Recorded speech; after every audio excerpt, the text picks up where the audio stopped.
Olá, pessoal! Estamos iniciando aí o PET 6, né? Estamos na primeira semana. Essa videoaula a gente vai falar sobre poliedros, mas antes já se inscreve aqui no canal, ativa o sininho de notificações para vocês não perderem nenhuma videoaula e já deixem o like de vocês aí no nosso vídeo, beleza? Compartilhem com os amigos, que pode ser que seu amigo esteja com dúvida exatamente no conteúdo dessa aula, tá? Então compartilhem muito o vídeo aí e vamos para a aula.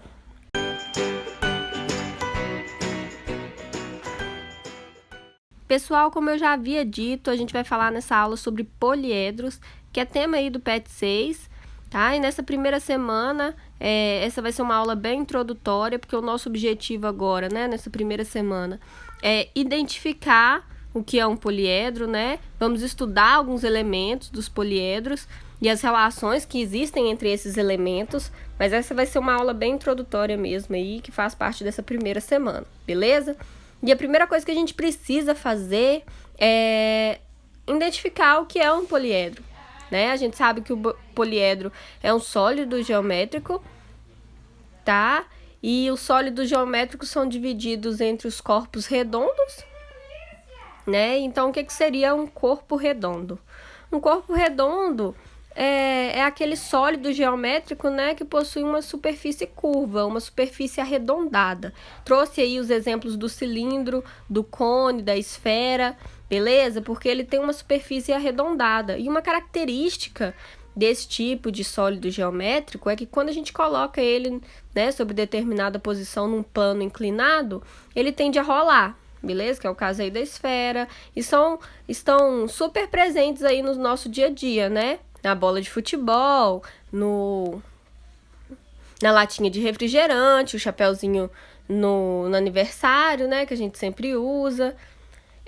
Então, são sólidos bem presentes aí no nosso cotidiano. A gente consegue identificar facilmente esse tipo de sólido, que é diferente dos poliedros, né? Que é nosso objetivo de estudo. Então, diferente dos corpos redondos, os poliedros são todos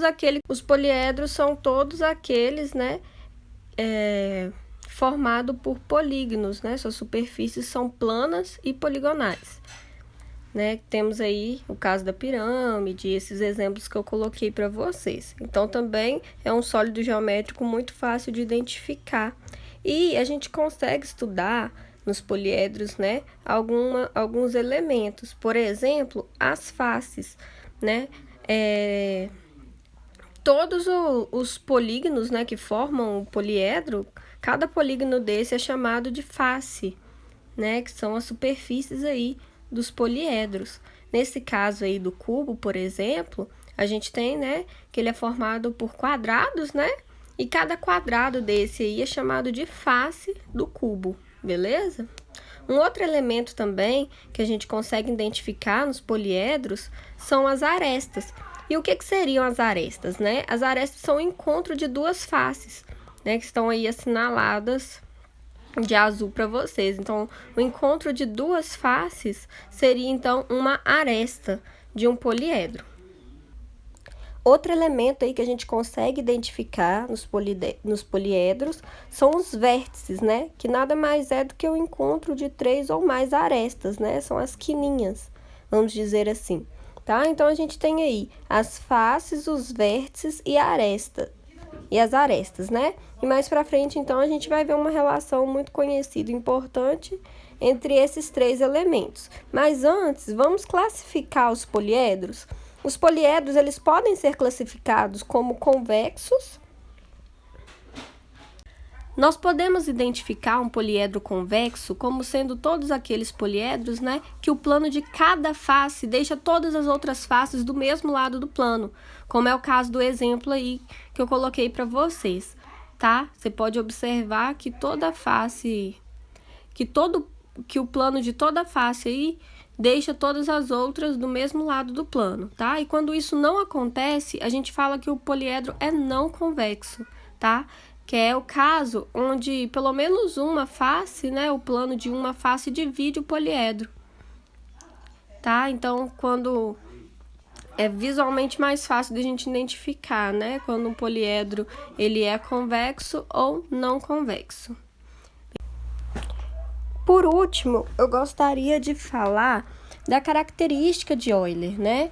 Que é uma relação, né, que relaciona os vértices, as faces e as arestas de um poliedro convexo, beleza?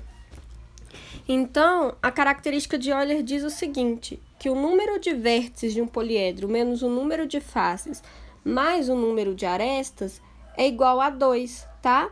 E isso vale para todo poliedro convexo, mas existem alguns poliedros não convexos que também atendem a essa característica, beleza? Então, todo poliedro convexo vale a característica de Euler, tá? Mas isso não quer dizer que existem poliedros não convexos que aconteça da gente identificar essa característica neles também, beleza? Então, hoje a aula é isso, galera. Fiquem ligados aí para as dúvidas, que vai ter aula de exercício, vídeo tirando as dúvidas. Segue a gente no Instagram também, tá? E até a próxima. Beijos!